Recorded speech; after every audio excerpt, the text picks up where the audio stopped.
كون راديو أفورابياتي راديون أفورابيا كرامرساي إنترنتا سايفنا بالبال.com توربانيت جالتوكو أفان أماراتيف أفان أورموتين أفورابيا كان قبسين قبسيستو مدو ديفنوتي كون راديو أفورابياتي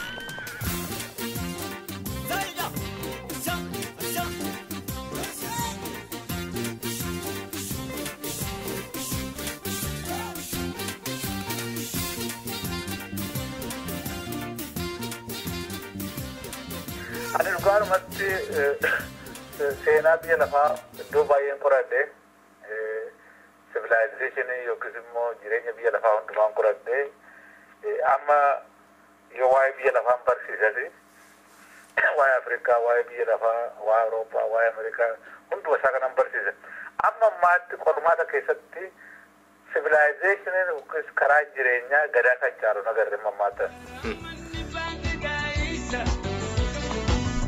المساجد جبيسة تعيسنا سلفة بريسة تعيسنا سلفة بريسة تعيسنا سلفة بريسة أتم دستو جالتم توتاف كبجم توتا أجيفت توت راديو أفورابيا راديو أفورابيا كالتي هندمان وان بيلالتو مر قبسين قبسيسون كايو شيتي كيسوما واي سينا aadaa siyaasaaf hawaasummaa biyyaa laalchisee waan barnoota kennu hayyoota gaafattee isiniin ga'uuf guyyuudhamaati.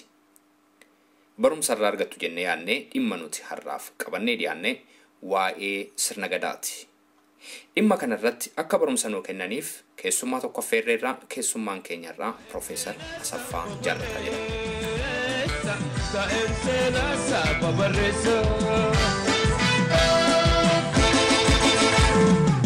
Tiada marga irrike midani jallike bishani horre sirraya afle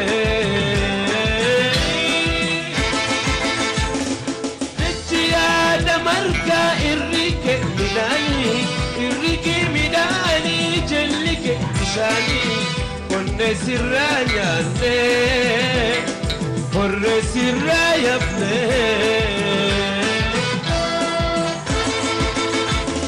Asabaleo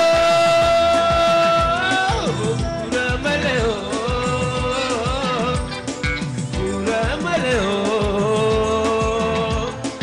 Asabaleo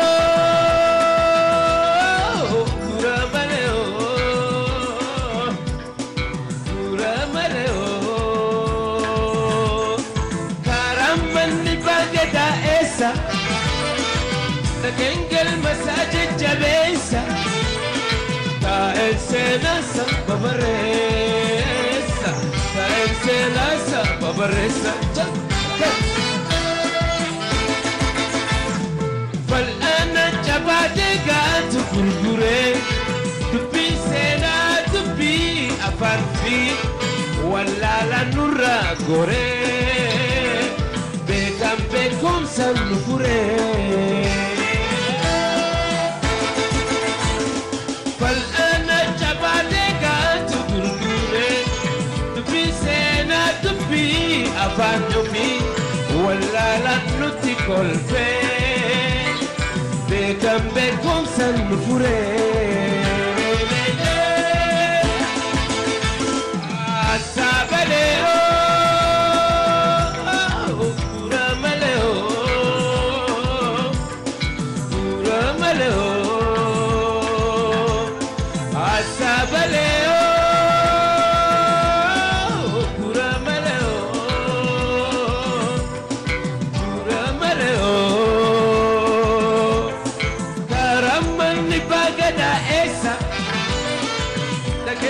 مساجد جبيسة تأنسنا سببريسة تأنسنا سببريسة أطلع ولنجبه كنبا قدن جبو أطلع ولنجبه كنبا قدن جبو beeka irra kunne malee seenaan hiisan qabu.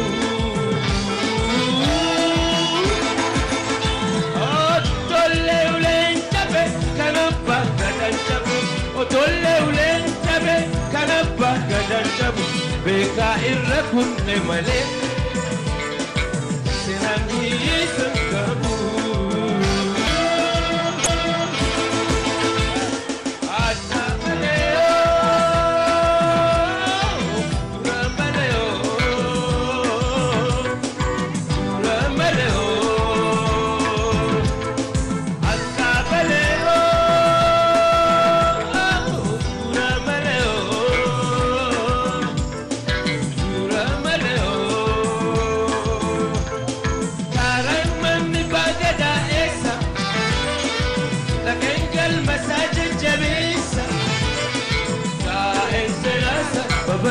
Babaresa, sena samba babaresa. Kalmada Kenya, ega sena Kenya. Kallecha tokkumma, hunde bilisumma. Professor Asaffaa Jallataa, University Tennessee Professor Sociology. Professor Asaffaan qorataa dhimma addunyaaf Afrikaa keessumaa dhimmoota Oromiyaa, Itoophiyaaf gaanfa Afrikaa ilaalatan irratti qorannaa gadi fagoo kan gaggeessan si'ataan hanga ammaatti dhimmoota kana ilaalchisee kitaabota 8 maxxansaniiru. Kana malees lakkoofsaan 60 ol kan ta'an artiikloota yookaanis waraqaa qorannoo hedduu barreessanii maxxansiisaniiru. Oromummaa, mirga dhala namaaf shororkeessummaa dhimmoota jedhan irratti xiyyeeffannaa addaa gochuudhaan qorannaa godhu. Professor baga nagaan dhuftan. Baga nagaan dhufte. Mee maree keenya sakallattiidhaan sirna gadaa ilaallatu tatuun ce'in gaaffii tokkoon isin gaafadhaa Professor Asaffaa. Oromummaan xiyyeeffannaa qorannaa keessanii keessaatii isa ol'aanaa ta'uusaarrayyuu atuma barreeffama afaan Ingiliffaan barreessitanii jecha afaan Oromoo Oromummaa jedhutti fayyadamtu. Jecha afaan Oromoo kanaaf hiika Ingiliffaa dhabdan immoo maaliif kanaan barreessitu? Oromummaan sababan Oromummaa atti dhimma bahuu fi Oromummaan hiikaan isaa baay'eedha. Oromummaan aadaa Oromoo ilaala, eenyummaa Oromoo ilaala, sabboonummaa ilaala. Afaan Faranjiitti waan kana hundumaa walitti qabee kan ibsu waan hin jireef Oromummaa kan jedhuun dhimma itti ba'a yeroo baay'ee. Baay'ee gaariidha Professor Asaffaa. Dhimma nuun irratti mari'annu sirna gadaati. Mee hiika sirna gadaa kanaan haa jalqabnu. Sirni gadaa maali? Sirni gadaa maal kan jedhu gaaffii cimaadha. Yeroo akka itti balan salphaa fakkaachuu danda'a. Maaliif ennaa jennee hundee sirni gadaa hundee jireenya Oromoo oti afaan Faranjiitti totality of the Oromo civilization jechuu danda'ama. Kunis immoo na jajjabsinee ilaallee gadaan waa'ee politikaa, waa'ee mootummaa, waa'ee galcha Oromoo yookiis world view, falaasama yookiis filosoofii, aadaa, dhugeeffannaa yookiis amantaa yookiis religion afaan Faranjiitti, dinagdee Oromoo, lolliinsa Oromoo, nagaa Oromoo, safuu Oromoo yookiis afaan Faranjiitti morality ethics kan jedhamu, jaarmaa hawaasa Oromoo wanta ilaaluuf wanta ilaaluu fi gadaa akka salphaatti kana hundumaa ofitti hammatachuudha hiikaan gadaa. Egaa gadaa amma rakkoon jiru amma ammaatti gadi fageenyaan qormaata guddaan godhame hunduma kanaa beekuun hin beeknu ammaatti nuti waan waa'ee gadaa beeknu baay'ee irra keessa malee gadi fageenyaan xiinxalaan uummata kan hunduma waan amma kaase hundumaa xiinxalame gana akka gaariitti hin baramin jira. Maaliif yeroo namni silaa qormaata godhee beektoti qormaata godhanii irratti kataban irratti uummati Oromoo cabee bilisa dhabee akka gaariitti waan sun hin qoratamne waggaa 100 waan tokkoon qoratamin akka ittifamee hafe kana yeroo namni Oromoonis immoo olitti afaanumaan olitti oral knowledge transmission akkasuma afaanumaan olitti dabarsa kanaaf akka gaariitti afaan yeroo olitti dabarsan akka waan baay'eetti dabalamaa waan baay'eetu irraa irrata kanaaf maqaa kolonii Itoophiyaadhaaf ittaanaa immoo maqaa dhugeeffannaa yookiis amantoota alagaa uummata Oromoo irratti fe'aman isaanis immoo akka waan amma dubbadde hundi isaa kun Oromoo keessatti akka isaan dagaagan waan hin barbaannee fi cuqqaalanii qabanii ta'anii kanaaf dhugaadhumatti akka amma jirutti gadaa akka gaariitti barreerra yoo jenne of gowwoomsina dubbii isa dubbii cimaadha karaa hundumaan qoratanii hubachuu barbaachisa gadaa akka gaariitti kan yeroo kan beeknu gaafa Oromoon bilisa bahee mootummaa isaa qabaate qormaata akadaamii uumee irratti hojjete qofaa danda'ama malee akka ammaatti kanatti akka amma jiru kanatti hundeedhaan baruun nama dhiba. Baay'ee gaariidha Profeesar Asaffaa. Egaa sirni sophisticated ta'e kuni akkasuma cal jedhee akka dingataa akka inni lafaa ol hin baane hin beekama. Maalirraa jalqabe sirni kun sirni guddaan kuni maalirraa jalqabe yoom jalqabe kamitti jalqabe wanti beekamu jira? Dhugaa ammas kunis gaaffii guddaa kaasa. Namooti baay'een jaarraa 16 keessatti gadaan ala deemanii warri yaadan jiru maaliif jaarraa 16 kana keessatti uummata Oromoo uummata cimaa ta'e nyaapa isa cabsu barbaade Christian Muslim empires warra jedhaman karaa hundumaa Oromoo cabsanii miidhuu waan barbaadaniif yeroo sana ciminaan uummata Oromoo irraa diina cabsee uummata Oromoo biyya isaa kana nagaadhaan tiffatee nyaapa irraa waan dhowweef namni baay'een keessumaan warri alaa akka sirni kun jaarmaa 16 keessatti calqabe fakkeessanii dubbatu. Garuu sirni tokko jabaatee cimee hojii cimaa akkasii nyaapa ofirraa dhowwuudhaaf karaa polotikaa karaa militarii karaa aadaa karaa dhugeeffannaa yookiis karaa amantaa cimee achirra ga'uudhaaf jaarraa baay'ee fuuldura jaarraa 16 dura jiraachuu qaba. Kana garuu akkuma sirna jedhee wanti baay'een ooraarii irratti yookiis afaan walitti immoo wanta ture uummata Oromoo yeroo sanatti katabee wanta lafa hin keenyeef wanta kana exactly bara akkasii calqabe jennee beekuun nama dhibaa garuu jaarraa baay'ee dura akka wanti kun calqabame hima beekama. Kanallee ammallee gara fuulduraatti qormaata guddaa barbaachisaa garuu namooti baay'een beekutu baay'een afaaniin warri dubbatan keessumaa filosooferiin aadaa kan ta'e Dabbasaa Guyyoofa waan karaa adda addaan namatti himu karaa gaafa akkasii calqaba jedhanii waan kana irratti isinillee isa utuu haasofsiisanii gaariidha.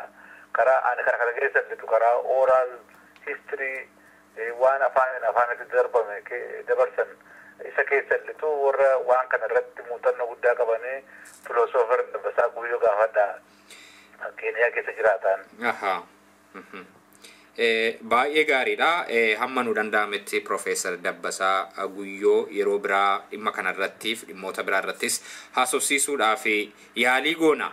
Mee sirni kun iddoo tokko tokkotti hafaan sirna kanaa waan jiru fakkaata naannoo Arsii, naannoo Karrayyuu, naannoo Booranaatti iddoo tokko tokkotti immoo Ciraamchisaayyuu hin mul'atu.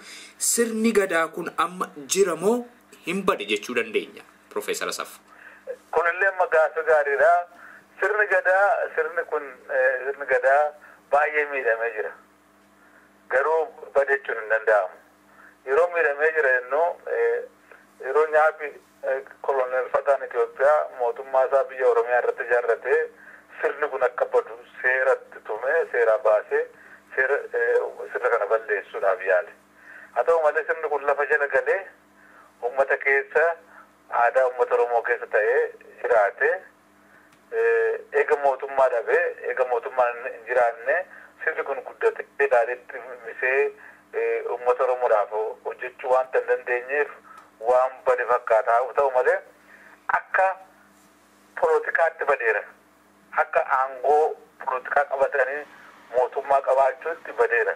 Garuu akka aadaatti, akka ilaalchaatti, akka dhugeeffannaatti iddoo baay'ee mallee jira. Keessumaa Boorana fa'aa na laallee, Oromoo Tuulamaa na laallee iddoo adda addaa irratti baay'ee akka jiru mul'ata. Keessumaa waaqeffannaa fa'aa amantaa waaqeffannaa yookiis immoo dhugeeffannaa waaqeffataa baay'ee miidhanii nyaapoti. Filosoofii Oromoo akka Oromoon ilaalcha cimaa qabaatee rakkoo isaa hin furanneef karaa amantaas haa ta'u, karaa poolitikaas haa ta'u, karaa ilaalchaas haa ta'u, nyaati karaa hundumaa Oromoo irratti duulee akka gadaan kun ukkaamamee lafa jalu godhaniiru. Kanaaf ammallee jireenya isaa kan nutti agarsiisu nyaapotillee Tigireen illee fakkeenyaaf warra akka OPDO illee maqaa gadaa kana yuuzi godhatu. Caffee Oromiyaa jedhu odaa alaabaa garbummaa isaanirra kaa'anii deemu. Itti nama gowwoomsu barbaadu. Oromoo akka gadaan mataa Oromoo keessa jiru beeku.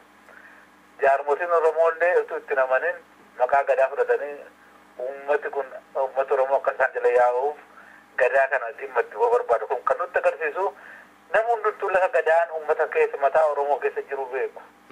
Amma uummati Oromoo jirutti gadaan baruu hin danda'u. Maaliif mataa Oromoo uummata Oromoo keessatti katabamee jireenya gara jireenyaatti bara dheeraadhaaf uummata Oromoo walitti dabarsee mataa keessatti wanta kaa'ee jiruuf akkuma sila jedhe hundee Oromummaa hundee jireenya Oromoo waan ta'eef baduun isaa dabalataa garuu akka poolitikaatti hin jiru dhuguma akka poolitikaatti cabsanii jiru Oromoon mootummaan qabu amma Oromoon mootummaan qabaannetti gadaan akka hin jirre beekna akka poolitikaatti garuu karaa baay'ee jiran malee gadaan. Koloneeffatamuu Oromootu cabiinsa gadaatiif sababa ta'e moo gadaa cabuutu koloneeffatamuu Oromoof sababa ta'e? Koloonii Habashootaatu gadaa cabse. Kolooniin Habashaa gara waggaa 500 guutuu Oromoo wajjin lolanii Oromoo mo'achuu dadhabanii maaliif Oromoon gadaa cimaa yookiis immoo jaarmaa cimaa mootummaa cimaa loltuu cimaa wanta qabuuf waggaa 500 caalaa ofirraa dhowwee diina ofirraa dhowweetu jiraachaa jiru. Habashooti dadhabina isaanii fi humna dhabuu isaanii baranii tooftaa baafachuu jalqabane. Tooftaan isaanii kun Habashoota warra Awurooppaa wajjin walitti dhufanii gargaarsa argachuudhaan uummata Oromoo cabsuu irratti bara baay'ee yaadanii. Kunillee mijoofneef garuu jaarmaa 19 walakkaadhaa kaasee sirni kapitaalizimii sirni kolonii Awurooppaa biyya Afrikaatti babal'achaa yeroo turetti warri Awurooppaa keessumaa warri Ingiliziidhaa fi Xaaliyaanii fi Faransaayii nama Afrikaa keessaa isaaniif meeshaa ta'ee isaaniif lolu wanta barbaadaa turanii fi keessumaa immoo warra kiristaanota hin jiran warra akka Habashootaa kana ofitti qabatanii warra Habashootaaf immoo meeshaa jaraa ta'uudhaaf wanta qophee ta'aniif fedhii lachuu isaanii eeggachuudhaaf gargaarsa Habashootaaf kennanii qawwee kennaniif Habashaaf qawwee kennaniif gorsa kennaniif karaa adda addaa gargaaranii akka isaan uummata Oromoo cabsan godhe. Barri kun egaa bara kapitaalizimii biyya Awurooppaadha gara Afrikaa biyya adda addaatti bal'achaa wanta tureef wanti kun illee Habashootaaf carraa guddaa ta'e uummata cabuu hin dandeenye uummata humna guddaa qabu uummata lolliisa tooftaa addaa beeku wanta qawwee hin qabaanneefitu cabsuu danda'an. Gadaan uummata Oromoo bilisummaa isaa eegaa akka uummata Oromoo bilisummaa isaa qabaatee jiraate akka gaariitti jaarraa baay'eedhaaf tiksarre. Garuu sirna alaatti dhufetu sirna Habashootaa fi sirna Faranjii tolii galee cabse gadaa. Mee kanumaan wal qabatee gaaffii tokkoon isin gaafadha. Sirni kun maaliif badiisarraatii of oolchuu dadhabe? Maaliif cabiinsarraa of oolchuu dadhabe? Sirni kun sirna Habashaan gadi ta'ee miti kan inni cabe. sirni kun sirna ummata Oromoo sirna bilisummaa sirna walabummaan ofirratti hirkatee of jabeessee itti jiraachaa ture. Habashooti garuu dadhabina isaanii beekanii gargaarsa argachuudhaanitu ummata kanarratti duulan. Sirna kana cabsuun kan danda'ame warri nama saamu, warri duulatti amanu, shororkeessummaatti warra amanu, warra akka Awurooppaa, warra akka Habashootaa, nama ajjeesuu, nama saamuu, namarraa lafa fudhachuu, nama garba godhachuu walii galanii warri baran. Sirna hamaa akkasii Oromoo irratti fidaniitu sirna kana akka inni dadhabu godhan. Sirni kun waan akkanaatti namanu, sirni kun haqatti amanaa, sirni kun safuu qabaa, nama cabsuutti namanu, gadaatti amanaa. Garuu sirni kun kan inni dhabe qawwee qofaan dhabe. Qawwee dhabuu isaa qofaatu akka Habashootti isa cabsan, akka Faranjiif Habashaan olii galanii isa cabsan godhe. Utuu qawwee qabaatee ta'eefi eenyu tokkollee Oromoo dura dhaabbachuun hin danda'amu. Kana gaa sirna biyya alaa biyya Awurooppaati kan hundumaa kanatti fidee akka Oromoon cabu godhee Habashaatti aangoo kennee akka isaan Oromoo cabsan godhe. Oromoon humna isaarraan ka'ee akka Afrikaa jireenya biyya Afrikaa keessa jiru sanatti eenyu tokkollee jala dhaabbachuu hin dandeenye turre yeroo sanatti. Humnatu wal hin gitne jechuudha. Humnatu wal hin gitne jechuudha. Qawwee fudhatanii dhufanitti. Iddoo tokkotti immoo Profeesar yeroo agarru sirna gadaa wajjin kan waliin simanne fakkeenyaaf amma naannoo Jimmaatti, naannoo Wallaggaatti akkasumas iddoo garagaraatti sirnooti mootiidhaan kan bulan jiru attamitti dhufan isaan suni? Sirni mootii dhuguma duraan dursee gara naannoo Walloo taansee gara Shanan Gibee Wallagga keessatti mootiin kan jedhaman dhufaniiru. Moototi kun warra alaarraa barachuudhaan waa'ee nagadarratti hirkatee horii gibira namarraa fudhachuudhaaf lafa namarraa gibira guurrachuudhaafitu sirna gadaa irraa fudhatanii ofii isaaniif mootii ta'an warra abbaa gadaa irraa buusanii ofii isaaniif mootummaa qabatanii. Haa ta'uyyuu malee isaan mataan isaanii mootummaa Oromoo ijaaramanii nyaaba ofirraa dhowwuutti jabaachaa turan. Utuu Habashooti qawwee qabatanii bira dhumne isaan iyyuu mootummaa mataa isaanii dhaabbatu malee nama jalatti hin galan. Isaan iyyuu cimoo turan silaa garuu sirni hamaatutti dhufee akka isaan caban godhe isaaniinis. Sirni kun atuu amma hojiirra ooleeti jaarraa 21ffaa kana keessa sirriitti Oromoo tajaajiluu hin danda'a laata? Ani dhugaadhumatti seenaa biyya lafaa iddoo baay'een qoradhe civilization yookiis immoo jireenya biyya lafaa hundumaan qoradhe amma yoo waa'ee biyya lafaan barsiisati waa'ee Afrikaa, waa'ee biyya lafaa, waa'ee Awurooppaa, waa'ee Ameerikaa hunduma isaa kanan barsiisan. Amma ammaatti qormaata keessatti civilization karaa jireenyaa gadaa kan caalu nagarre mammaatan. Kaan sooshaalizimii fi jedhaa garuu dictatorship nama ajjeesuu, nama saamuu, kaan kapitaalizimiidhaa, dimokiraasiidhaa, dimokiraasiin isaa kan warra sooressaa. Garuu gadaan haqa irratti dimokiraasii dhugaan namoota walqixxummaatti ilaaluudhaan, safuudhaan uummata jiraachisuu waan danda'uuf gara fuulduraatti illee hawaasa biyya lafaa diddiirama gara duratti ta'uudhaaf sirni gadaa kun moodela waan ta'uudha. Amma biyya lafaa keessatti uummati baay'ee karaa haqaa, karaa dimokiraasii dhugaa, karaa haqaa, karaa walqixxummaa irratti wallaansoo godhaa jira. Wanni sirni gadaa Oromoo kun civilization gara fuulduraatti dhufuu deemuuf moodela ta'a. Kanaaf sirni kun jaarmaa 21 kan jaarraa 21 ifama jaarraa gara fuulduraatti illee kan moodelii ta'udha. Sirni kun fakkeenyaaf biyyooti baay'een warra Afrikaa fa'aa keessaa Laatin Ameerikaa keessaa Eeshiyaa keessaa bilisa baaneetu flag independence alaabaa qabatanii rarraasuudhaan United Nations bira dhaabbatu garuu biyyi isaanii mallee garbummaaf miidhamuuf saamamuu keessa jira. Sirni gadaa garuu waan akkanaa kana hin ayyamu. Sirni gadaa bilisummaa walabummaa uummata tokko akka inni mirkanaa'u godha. Kanaafuu Oromoo dhiisi uummata gara biraa warra wallaansoo godhanii sirna gaarii fidachuudhaaf deemaniif illee moodelii ta'a. Maaliif sirni kun sirna seeraan buluu, haqaan buluu, nama saamuu dhiisu, nama hunduu hojii isaan hojjetee akka bulu, dabqa namaa akka hin nyaanne waan godhu. Dhugaadhumatti baay'ee nama dhiba. Sirni sooshaalizimii kan jedhamu kunis sirni kapitaalizimii kan jedhamu kunis sirna kanaan wal qixxaachuu hin danda'u. Kanaaf uummata Oromoo yoo jabaatee bilisummaa isaa yeroo argatee gadaa kana odeeffatee dhugaadhumatti bilisa dhugaa ta'a. Garuu haa ta'u malee gadaanis fooyya'aa itti gabbachaa waan baay'ee argatee guddachaa adeemuu danda'a.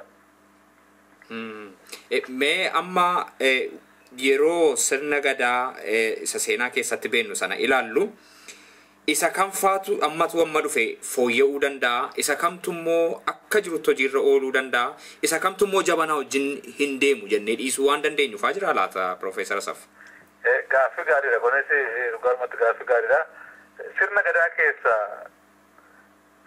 iddoo guddaa kan qaban har'as boris taanaan seeraan buluu.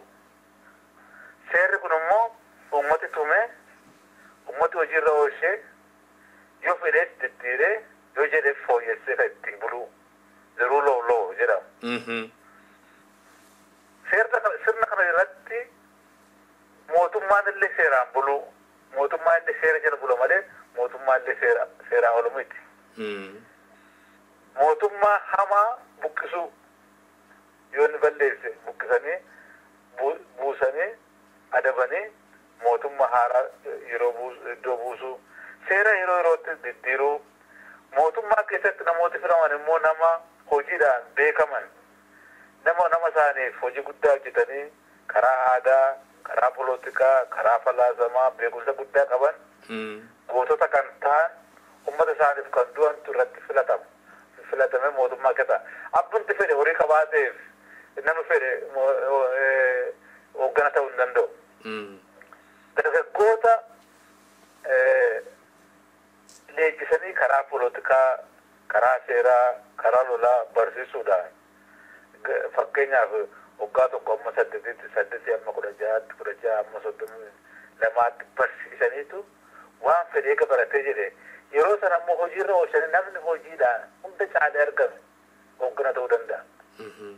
Hojiidhaan itti mul'ata jechuudha, mirkanaa jechuudha baay'eesaa. Sirna siiqqee ijaarratee sirna siiqqee kun immoo harka dubartii akka eegamu, dubartiin akka dhiiraachuu walqixxee taasisu uummata keessatti walqixxummaan akka jiraatu uummati dhiira jedhee dubartii akka hin cunqursine waan akkanaa qabaa kun ittuma fooyya'aa malee wanta cimaa yeroo hundaa jiraatu gara fuulduraatti jiraataa hafuudha. Kan immoo fooyya'uu qaban kan jette gadaa keessatti kan gara fuulduraatti fooyya'uu qabanii dhiirri qofaan aangoo olaanaa qabachuun irra hin jiru. Namni tokko dhiiras dubartiisa ta'e namni beekaa taanaan beekumsa qabaatee gootummaa qabaatee humna biyya isaatiif lollaa hoogganummaa qabaachuu qaba. Guddaa keessa abbaa haadha gadaa ta'uu danda'uu qabu. Abbaa gadaa qofaa ta'uu sirrii miti. Kun fooyya'uu qaba. Ijoolleen durbaallee shamarran illee fakkeenyaaf eejiseet gadaa seetti hidhameetu yeroo hundaa tokkaa tokko amma 8 amma 16 amma 32 dhiira qofaa ilaala kun. Gara fuulduraatti garuu dhiiraaf durbatu hin jedhin nama hunduttuu sirna kana keessa akka leenjifamu beekumsa akka argatu dubartiif ijoollee dargaggoota durbaaf dhiirri ol duukaa leenjifaman dubartii jiranii qofaatti hojii qofaatu hin kennin dhiira dubartii jiran gargar hin fooyin akka isaan ol duukaa hojjetan barsiisu. Mootummaa mootummaa Oromoo giddu galeessa cimsuu maaliif mootummaa giddu galeessa central government demokraasii qabatee akka cime nyaata dhufe akka Oromoo miidhuu hin dandeenyee fi mootummaa akkasii cimsuu. Biyya ollaa wajjin sirni gadaa dur dippiloomaasii hin qabu. Dippiloomaasii qabaachuun barbaachisaa akka ta'e maaliif dippiloomaasii dhabuun akka Oromoon qabu hin arganne godhe yeroo sana ammas akka waan akkanaatti fufnee fi sirni gadaa karaa biyya alaa fira godhatee dippiloomaasii godhuman waan akkanaa qabaachuu. Gadaa keessatti immoo permanent professional bureaucracy warra jedhaman. Fakkeenyaaf mootummaa warri deebisanii biyya baay'ee keessatti garri kaan hin filamu. Garri kaan immoo ekspertii ta'anii achuma keessatti hojjetu. Warra akkasii qabaachuun maal godhaa mootummaan sun akka hin laafne godha. Ekspertoonni kun mootummaa sanaa fi professional bureaucracy warri ta'anii yeroo warri kaan mara filamanii dhufan warri kun immoo achuma keessa ta'aniitu gorsa kennu. Achuma keessa jabeessu jechuudha bureaucracy mangistii cimsu waan akkanaa gadaan qabaachuu.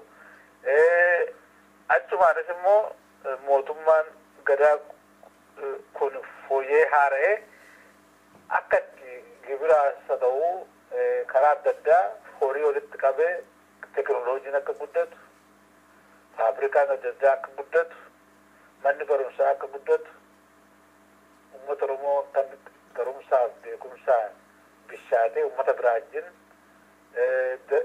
dorgomee sivilaayizeeshinii isaa jireenya isaa eeggatee biyya isaa eeggatee guddatu gochuu kana fooyyessuun hin danda'ama gadaa keessa jechuudha. Baay'ee gaariidha.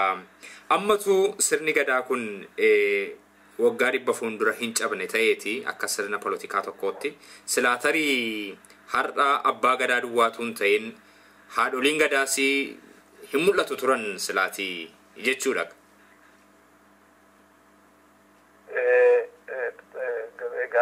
Dhugaarumatti irrumatti yaada kennuudha. Ta'uu danda'a ture fooyya'aa deema gadaan maaliif gadaan of haareessa yeroo hundaa. Waggaa 8 keessattitu of haareessa. Wanta muufee ingata waan haaraa yeroo wajjin deemu irratti mari'atee yaada haaraa burqisiisa. Kanaaf gadaan utuu jiraatira ta'ee of fooyyessee cimee wanta irraa hundumaa guuttatee fooyya'ee deemee iddoo haaraa iddoo cimaa ga'uu danda'a. Utuu nyaaphi gadee keessa gadee diigee Oromoo hin kufne ta'e. Baay'ee gaariidha Profeesar Asaffaa. Dhumarratti dhaggeeffattoota sagantaa kanaatiif dhaamsa isin dabarsitan jira? Dhaamsi inni dabarsu dhugaarumatti uummata Oromoon kan inni hundumaa caalaa uummata Oromoo hundumaa walitti qabee uummata Oromoo kan inni hundumtuu ittiin boonu kan inni hundumtuu jaallatu sirna gadaati. Haa ta'u malee akka jaallatutti immoo irratti hojjechaa jiru. Kanaaf uummata Oromoo lafa jirutti biyya keessa haa ta'u alas haa ta'u sirna kana qorachuudhaan baruudhaan sabboonummaa Oromoo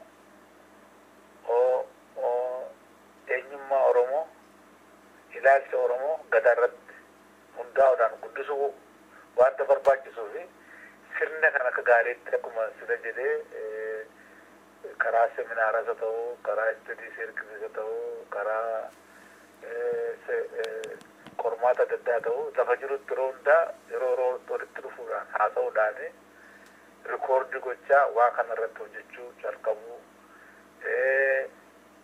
horii walitti buusee fakkeenyaa fi filosoofiroota warra jiran warra akka Dabbasaa Guyyoofa kanarraati akkaataan utuu isaan jiranii waan isaan beekan akka rikoordii ta'e namooti baay'ee Oromoo iddoo adda addaa jiran jaarsolii beekota baay'ee eessa jiran irraa warra ala jiran isarraa ta'uti waan kana rikoordii godhanii kaa'uun barachuu kaa'uu maxxansuun nama hundumtuu kanarratti bobba'u namni barate hundumtuu namni dhuguma ani sabboonaadha biyya koo fayyaada jedhu hundumtuu waan kanarratti bobba'u ijoollee barsiisuu daa'ima barsiisuu akka isaan baratanii ofii isaanii baranii eenyummaa isaanii baranii sivilaayizeeshinii isaanii kana cimaa biyya lafaarra hin jirre kan Oromoo addatti moodelii sivilaayizeeshinii biyyi lafaan qabaanne kana kan qabu kana irratti hojjechuun yaada kan namaatu nu caalata jedhu kan namaa jala adeemuu sirna dimokiraasii warra akkasii sooshaalizimii warra akkasii kan jedhu kun utuu hin beeknu yeroo baay'ee uummata Oromoo irratti balleessee waan kana dhiisuudhaan waan ofii kana irratti hojjechuun barbaachisaadha. Kana dhaamsa dabarsa. Profeesar Asaffaa Jaallataa Yuunivarsiitii Teenasiitti Profeesara Soosiyooloojii maqaa dhaggeeffattoota keenyaatiin guddaa galatoomaan isiniin jedha. Roobsanatis baay'ee galatoomii carraa akkasiin alaatti hojii naasa'uu keenyaa fi galata guddaa qabdaa hojii hojjechaa jirtu gara jabeessii hojii gaariidhaan jabeessaa hojjechiidha.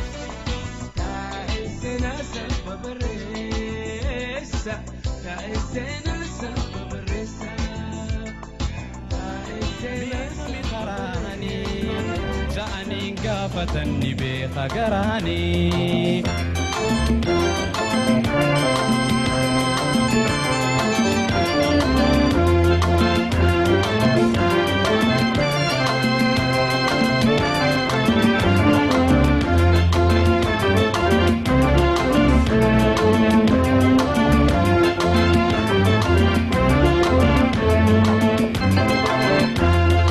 Manni abbaa gadaa amanaa miti galma tutoo gubbaa shanii malee keessi isaa tokkuma. Manni abbaa gadaa amanaa miti galma tutoo gubbaa shanii malee keessi immoo tokkuma. Asxaan odaa ta'uun biyyayyuu beekama. Aadaan Oromootaa yoom irraanfatama. Asxaan odaa ta'uun biyyayyuu beekama. Aadaan Oromootaa yoom irraanfatama.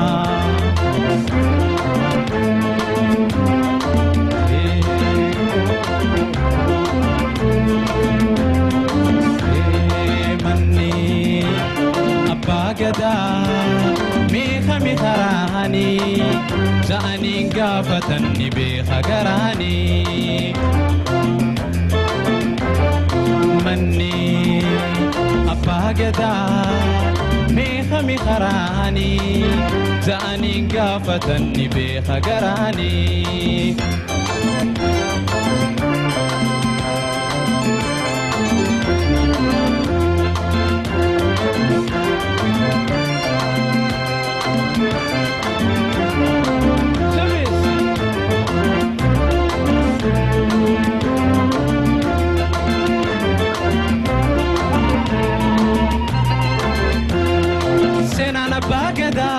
Doisan badudide hera saatiin buluun numa nafne booddee seenaan abbaa gadaa doisa badudide hera saatiin buluun numa nafne booddee galmini mul'ata odaan ni dhaabbata hayni afaan qabnaan funyaaniin dubbata galmini mul'ata odaan ni dhaabbata hayni afaan qabnaan funyaaniin dubbata.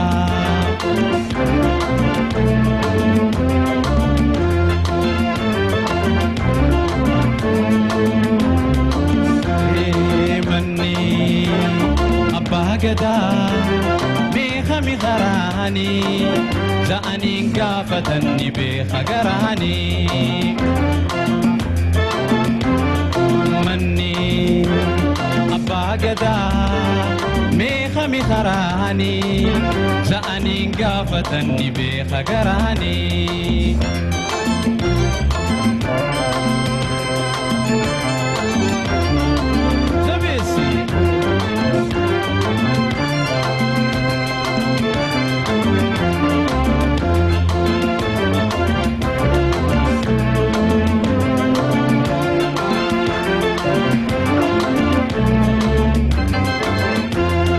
Manni abbaa gadaa karaan isaa labbaa dahoomitu miti dirree bal'oo gubbaa. Manni abbaa gadaa karaan isaa labbaa dahoomitu miti dirree bal'oo gubbaa. Silaawwan wallaalu ilmi mana abbaa baatu jira maali wanni nama dhibaa. Silaawwan wallaalu ilmi mana abbaa baatu jira maali wanni nama dhibaa.